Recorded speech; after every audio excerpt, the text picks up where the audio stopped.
At nagbabalik po tayo sa ating special forum on the West Philippine Sea. Bago tayo magpatuloy sa mga tanong, meron tayong maliit na reaction mula sa isang estudyante sa PUP. Tawagin natin si Joven. Ayun po. So, about po dun sa pagsuporta ng Amerika sa Pilipinas. Bale, alam naman po natin na yung Amerika may sariling oil reserve while yung China doesn't have any. So, ngayon po, yung ginagawa po ng China, syempre, kung hindi na po magpatuloy yung pagbibigay ng oil ng Saudi Arabia sa kanila or sakaling magkaroon ng war, wala po silang sariling oil reserve. Kaya, sa tingin ko po, kaya po nila tayo ninanakawan. Kasi parang obvious naman po na marami tayong resources like gold and oil, ganyan. So, sa atin po sila kumukuha. Napaka-aggressive po nila sa Philippines, which is, hindi po tayo assertive enough. Kaya, alam po nila na wala tayong laban, ganyan. Kaya po tayo nila pinagsasamantalahan, parang ganun.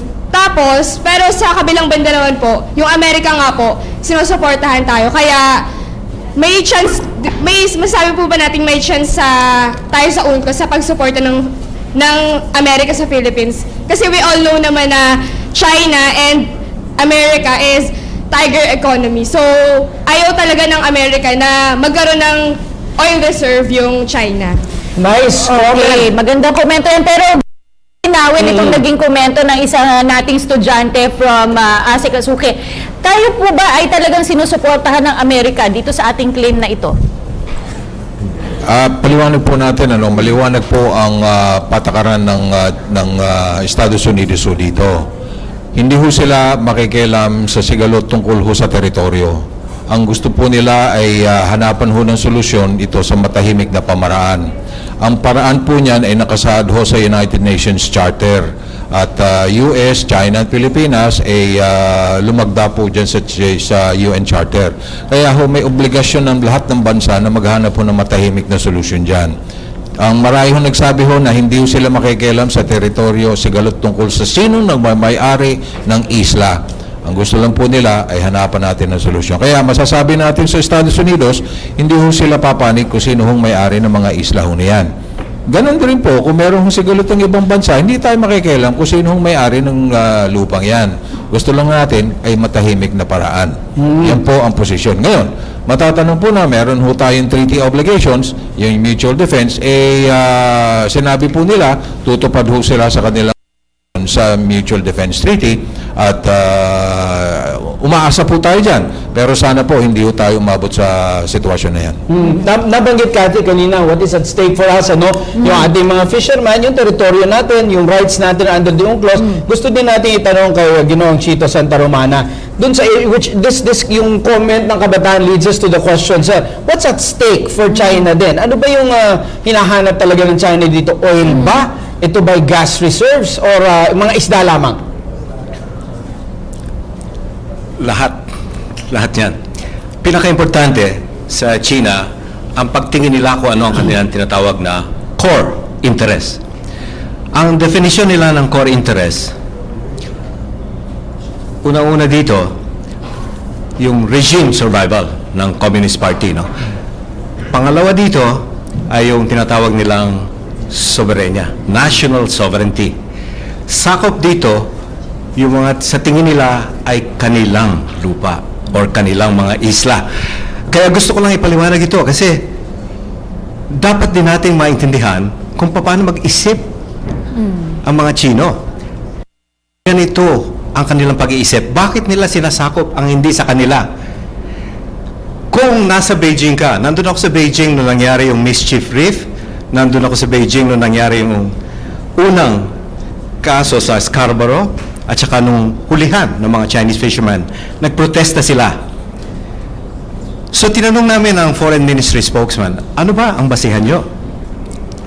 Makikita rin to sa sagot niya at sa kanilang sulat sa UN noong 2009. Sabi nila, sa kanilang paningin, lahat ng isla sa South China Sea na usli sa high tide ay sakop nila, ay kanila dahil sa discovery, historical discovery. So sa pagtingin nila, yung Spratlys ay kanila. Tapos mula sa Spratlys, sa tingin nila, entitled sila hindi lang sa 12 miles, hindi 200 miles, Yun nga. sakop na halos ang Palawan. doon sila Yan ang dahilan nagbibilang. kung bakit tayo may problema. Sa pagtingin nila, kanila ang Spratlys, tapos doon nila binibilang, hindi mula sa Hainan, at least mula sa Paracels, Ang 200 ang nautical miles. 200. Kaya meron tayong overlapping EEC. Kaya mahusay ang ginawa ng Pilipinas na lutasin ito sa mapayapang paraan, sa isang legal procedure. Ang problema lang, meron din tayong pagkakaiba, hindi lang sa question ng sino ba may-ari ng Spratlys, sino ba may-ari ng Scarborough, kung hindi ano ba ang entitlement yung 200 miles. Pangalawa, meron din tayong problema sa pagtingin kung paano lulutasin. Sa tingin ng China, bilateral, dapat Pilipinas at China lang ang mag-uusap. Hindi dapat kasali ang ikatlong panig, third party. Kaya iniintay natin ngayon kung ano ang gagawin nila dito sa arbitration tribunal.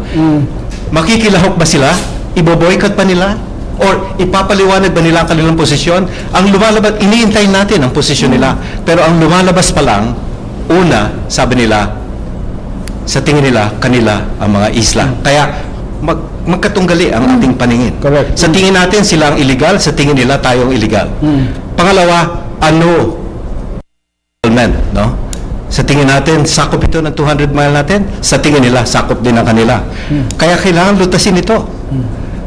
Pangatlo, paano lulutasin to? Sa tingin nila, dapat bilateral. Sa tingin natin, multilateral. Okay. So, yun ang mga problema. Gusto mo lang maintindihan nyo kung paano ang pagtingin ng ating katunggali. Attorney Roque, pwede po bang mag-refuse ang China dito sa arbitration na inilapit ng Pilipinas? Alam mo, kung ako'y isang estado na walang merito yung kanyang claim at nagkaroon ng kasong ganito, iisnabin ko yan. Kasi wala kang kapanapanalo. Pero malinaw naman doon sa larangan ng international law, lalo na sa arbitration, na kapag meron kang pagpayag na lutasin ang sagalot sa pamamagitan ng arbitration at hindi ka sumali, tutuloy-tuloy pa rin ang proseso. No? At magkakaroon pa rin ng desisyon yung tribunal na yun, maski hindi ka sumali. Kaya nga mas mabuting sumapi ka na. May follow-up question ako kay Atty. Roque, pero sasagutin niya mamaya. Ang tanong doon, kung nanalo tayo, paano na naman yan i-enforce o i-execute against China? Pero tanong ko muna yung ating OFW, si Sir Lito Soriano. Sir, para sa mga OFW, nasa Hong Kong, nasa China, sa tingin niyo po ba itong isyong ito ay ito sa kanila? Maaari, kaya lang Pilipino ka eh. Nauna siguro sa pananaw at puso ng mga OFW maski na sa ibang bansa ay na-inspire sila sa ginagawang assertiveness ng ating gobyerno na protektahan ang ating teritoryo at sana ipagpatuloy nila ang kailang mga ginagawa ng ating DFA at tama yung ginawa nilang pagdulog sa United Nations at daanin sa peaceful negotiation nito at legal ang ating para protektahan ang ating mga teritoryo. Gusto kong tanungin itong nakababatang Gio, although bata pa rin ang ating kasamang si Gio Tingson. Gio, sa tingin mo, narinig mo na yung iba't ibang mga puntos na ni-raise ng ating mga panauhin. Kayo, bilang kabataan, ng mga kaibigan mo, interesado ba kayo sa isyong ito? Ganun ba kayo ka-emphatic dito sa pagka-claim natin dito sa ating teritoryo? Di katulad ng ating mga like mangingisda na talagang direktang apektado nito. Personally po, bilang kabataan, kasi po, it talks about the future ng mga kabataan. Pinag-uusapan dito kung ano yung mangyayari sa mga tao sa napakalaking bagay din po personally sa akin po, napakalaking bagay nito dahil yun nga po, sabi nga po kanina na sa Panatag Shoal nakukuha yung mga isda, yung mga national resources, pero paano pag nasakop na to ng China, parang mababawasan na tayo ng resources na ngayon nga po parang lack pa tayo ng national resources, mababawasan pa. So parang napakalaking bagay po ito, napakalaking issue po ito para sa mga kabataan, para sabihin na ito ay atin. Una-una sa lahat po parang, ang maganda po kasi sa gobyerno natin, pinaglalaban natin kung ano yung karapatan, kung ano yung dapat, which on a legal way. So, it talks about the future ng hindi lamang namin mga kabataan, kundi ng mga susunod na mga mangingisda o magmamana ng lupang ito. So yun po. Maganda yung nabanggit niya, Kathy, about yung resources, pero meron po bang pag-aaral, ASEC, kung ano ang talagang meron sa mga teritoryong yan? Aside from fish, meron ba talagang oil dyan? Meron bang gas na dapat natin paglaban? Kasi kung wala naman, baka pwede na nga hindi natin ganun ka ipaglaban o seryosohin kung wala namang mahahanap dyan. Ang sinasabi po natin sa ating mga kababayan, ang Recto Bank ay ang mga langis at natural gas dyan ay napakalaki na mayahambing mo sa laki ng Saudi Arabia. Ang natural gas po niyan ay 4 na beses mas marami ho sa Malampaya. At sinasabi po natin, mas lalo po dito sa mga kabataan ngayon, ang Recto Bank, ang resources, ang langis at natural gas ay pasaporte ng Pilipinas para sa ganap na kaunlaran. It is the passport of the Philippines for genuine progress. The resources there will fuel the economy of the Philippines and help the future generation, especially itong mga batang to. Kayo po ang mamana kung masasakop natin ang lahat ng resources niyan. Maliwanag po yan sa National Patrimony Provision ng ating Constitution. Ang natural resources, ang may-ari niyan ay ang Estado, ang Pilipinas. At ang Pilipinas lang po ang maaring umangkat, explore and exploit the resources. Yan po ang obligasyon ng ating Pangulo. Yan po ang basihan kung bakit po tayo nagsampa ng reklamo dahil ho constitutional mandate ng Presidente tanggol ang teritoryo, ang resources at yaman dagat at yaman ng natural resources ng Pilipinas. Subalit, ASEC, meron tayong follow-up question dito mula sa social media. Na nabanggit na nga kanina ni Attorney Harry Roque na kumpleto yung pag-aaral ng Pilipinas ukol sa Spratlys. Tinatanong ni Micah Samiano, totoo bang binenta ni Presidente GMA yung Spratlys sa mga taga-China? Sa social media, baka si Attorney Roque. Baka mari si Harry.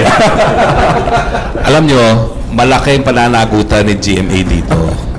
Kung maalala nyo, lahat yung mga anomalyang mga proyekto na pinondohan ng China, lahat yan linagdaan matapos pumasok tayo dun sa Joint Seismic Maritime Exploration Agreement sa bansang China. So pinayagan natin pumasok ang China, maghanap at kumalap ng tanging yaman sa ating karagatan, samantalang sa saligang batas natin, tanging Pilipino lang ang gumagawa noon. No? Ang tanong, bakit niya pinayagan? Ang tingin ko, ang sagot dyan ay yung mga proyektong binigay na ngayon, isa-isa na ngayon nadideklarang null and void. No? Ang pinaka-latest, yung North Rail, na napadeklara namin na hindi nga kasunduan at sa proseso ng bidding. Tingin ko nagkaroon ng bentahan dyan. Attorney, itong joint seismic exploration, ito ba yung naging basihan? Pero tayong nababasa, Kathy, na yung mga joint projects nila, Ginoo, may mga negosyante yung Pilipino. Oh, may malalaking negosyante. Well, alam mo, ito yung pumayag sila na papasukin yung survey ship ng mga Chino at tumingin kung saan yung mga gas deposits. Alam mo, matapos nung pagpayag na yun, tsaka lang nagkaroon ng kontrobersiya sa Recto Bank. Ang Recto Bank, 50 kilometers away from Palawan, hindi nga yan kasapi sa Spratlys, hindi yan kasapi sa Panatag. Dapat walang kontrobersiya. Pero yung Joint Maritime Seismic Exploration Agreement, pinapasok natin hanggang doon sa mga tubig na walang kontrobersiya. Kaya nagkaroon ng kontrobersiya dahil siguro may mga nahalapan China. No? So sa akin, meron din pananagutan talaga itong dating Presidenteng GMA, pero isa-isa muna, protektahan natin ang teritoryo bago natin pahabain yung kanyang pagkakakulong. Maraming salamat, Attorney Roque. Malaman ang inyong mga statements. Tawagin naman natin si Leonard Graipan mula sa PUP. Nabanggit nga po kanina na yung arbitration po nga po. Kaya gusto ko lang po malaman na sino-sino po ba yung uupo sa arbitrasyon at respectively saan pong bansa sila manggagaling. Kay ASIC po. Yan. Paliwan po natin, yung arbitration po yan, ay isang-ayon po yan sa Part 15 ng UNCLOS. Yan po ang dispute settlement. At Section 2 ang compulsory proceedings with binding decision. At Annex 7 ang arbitration. Liliwanagin po natin sa ating mga tagapakinig, ang kaso na po, hindi po natin to isinampa sa International Tribunal for the Law of the Sea at hindi rin sa International Court of Justice. Ito po ay arbitration, special ad hoc proceedings na napapaloob po sa UNCLOS. Ngayon, Ano po yung arbitration? Base ho sa provision ng Article 7, 5 pong arbitrators ang itatalaga dyan. Ang Pilipinas ay nagtalaga na po ng isang arbitrator sa pangalan po ni Rudiger Wolfram. Siya po ang ating arbitrator. Ngayon, with 30 days, 30 araw, magmula ho ng Enero 22, kailangan ho magtalaga ang China ng kanilang arbitrator. Hintay po natin yan. Sana po magbigay po sila ng arbitrator. Ngayon, kung hindi ho papasok ho ang China, magsasabi ng arbitrator, dudulog na po tayo sa presidente ng ITLOS na sabihin, buo na nila ang 5 arbitration. Now, hindi ho sinasabi na kumot hindi ho sumali ang China dyan sa arbitration. Sana po hindi mangyari yan na sasali po sila. Kailangan po ipaliwanag po natin. Hindi ho kumot na buo na ho yung arbitrator, dyan na ho yan. Marami pa hong papeles ho tayong ipapaliwanag, dokumento, papatunay na yung mga katubigan na yan sakop po ng Pilipinas sa UNCLOS. So may proseso na po tayong inumpisahan na ayon ho sa obligasyon ng Pilipinas at China sa UNCLOS. Kaya hintayin po natin at ang ating legal team po na pinamumunuan po ng ating Solicitor General Francis Ardillesa ay tinututukan po yan at bubuin po natin ang arbitration panel. At kami po naman ay magpapaliwanag sa ating bansa kung ano pong estado sa ating ginagawa. Para maintindihan po natin ang lalo, Attorney Roque, ito po ba, pakilinaw na po, itong tinatawag na arbitrator, ito po ba yung huwes ng mga international disputes at po ba ng mga huwes sa ating mga regular na kaso, pag nanalo ang isang bansa, ay pwede po ba itong ipatupad? At paano po ipapatupad ito na para sundin ng China? Well, unang-una, no, hindi sila West, pero sila ay gaganap ng papel ng isang West. No? Sila ay mga eksperto. No? Ang mga pangalan nila ay nasa isang listahan na nakadeposito doon sa Secretary General ng United Nations. Sila talaga yung mga pinakamatataas ang kwalifikasyon sa larangan ng UN Convention on the Law of the Sea. Anong mangyayari kung manalo tayo at hindi sumunod ng China? Well, alam mo, sinasabi nila na itong international law hindi daw batas dahil wala raw pagkakakulong. Pero hindi po totoo yan. Kasi ang napapatunayan natin, walang bansa na nagdanais na matawag na hindi sumusunod sa batas. Walang bansa na amin na hindi sila sumusunod sa larangan ng international law. At yung deklarasyon na mayroong paglabag sa kanyang treaty obligation sa akin, sapat na yan, no? Para magkaroon ng stigma ang isang bansa. At lalong-lalo na sa isang China na nagdanais na maging isang bagong superpower, importante na siya ay magkaroon ng legitimacy at hindi siya mabansagan na bilang isang rogue state. Attorney Roque, ngayon po na for arbitration na ito nga pong sigalot na ito, ano po ngayon ang dito sa mga pinag-aagawan na teritoryo? Dapat po ba, like yung mga sinasabing meron daw po mga barko ang China doon, dapat po ba umalis sila habang ito ay under arbitration o bahala na, sinasabi pa rin nila, kanila yon, tayo, sinasabi natin atin yon. Paano po ba mangyayari? Well, hindi kami nagkaroon ng pagkakataon na makipagtrabaho sa DFA dito sa issue nito, no? Pero dun sa UNCLOS, meron din provision na tinatawag na meron tayong karapatan na humingi ng provisional measures na parang TRO, no? At hindi naman ibig sabihin na palibasa nagpunta tayo sa arbitration, hindi na tayo makakadulog sa ITLOS para dito sa provisional orders na ito, no?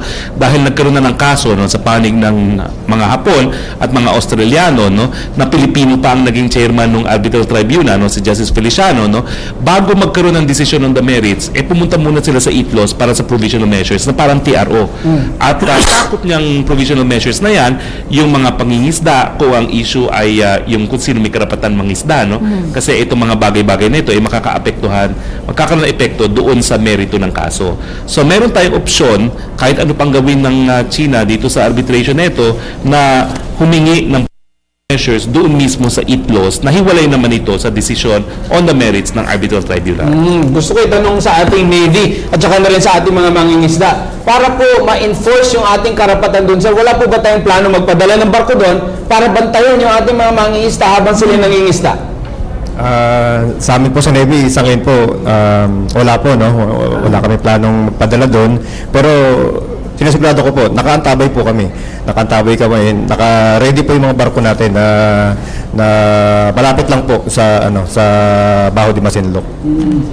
Gio, subalit, Lieutenant Commander, may isang eksperto daw po na nagsasabi na kaya daw talaga nag-escalate itong pangyayari na to ay ang pinadala daw natin, yung pinadala natin BP Gregorio del Pilar, kung di po ako nagkakamali, ay kaya daw nag-escalate dahil Navy vessel ang pinadala imbis na Coast Guard vessel ang una pinadala ng Pilipinas. Totoo po yun, ano? Actually, ang nangyari po kasi noon, nandun po kami at nakita nga namin mayroong mga fishing vessels, Chinese fishing vessels, kaya nagsagawa kami nung yung mga usual procedures namin. Pero kung nasundan nyo po yung pangyayari, later on is umalis po yung Navy, Coast Guard po ang bumalik, ang pumalit sa amin, tapos later on yung BFAR na. So, yun po, iniwasan lang po natin kasi ang kasama namin doon, actually, o yung mga adversary po natin doon, is actually a civilian vessels, hindi po naval Chinese. Kaya po kami umalis po doon. So, pero, sorry, last question. Ano po yung standing order sa ating Philippine Navy tungkol sa isyong ito? Sa amin, we are actually relying on what is the yung Department of Foreign Affairs sa ngayon, it's the DFA's actually call. But anyway, what we're doing right now is we're still preparing. No? Alam naman natin ito, all countries is parang arms race na siya kung tutusin eh. So sa amin, meron kaming modernization. We are preparing, may midterm to long-term plans po ang Navy para sa modernization po ng ating ng hukbong dagat. Salamat, sir. Tawagin naman natin si Angelo Asidera. Magandang gabi po sa inyo lahat. Sa pagkatagal-tagal po ng sibilisasyon ng China po at saka Pilipinas po, bakit ngayon lang po nabuksan yung usapin po tungkol po sa pinag-aagawang isla at karagatan po? Bukod po sa mga likas na yaman po. Okay, si Mr. Santa Romana, ano sa tingin nyo sa katagal-tagal na daw po na sibilisasyon ng Pilipinas at China? Bakit ngayon lang uminit? Oo. Bakit ngayon lang uminit? No? Ngayon lang kasi nagkaroon ng ganitong kaso. No? Isang dahilan ay kahit na sinasabi ng China na dati pa kanilang isla, mahina sila, wala silang kapangyarihan na i-enforce yung claim nila. Ang nangyari nitong nakalipas na 30 taon, lumakas ang China.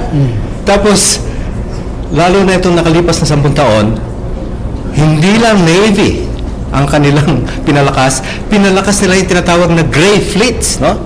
Yung Marine Surveillance Patrol, Fishery Patrol, at magmula noong 10, nagbabala na sila pero walang nakinig, no? Na kung merong susubok na humuli sa kanilang mga isda na nangingisda sa tingin nila ay kanilang isla, ay tutulungan nila at pipigilan nila. Ginawa na nga nila ngayon noong Abril, no, sa Scarborough. Maring hindi natin napansin yon.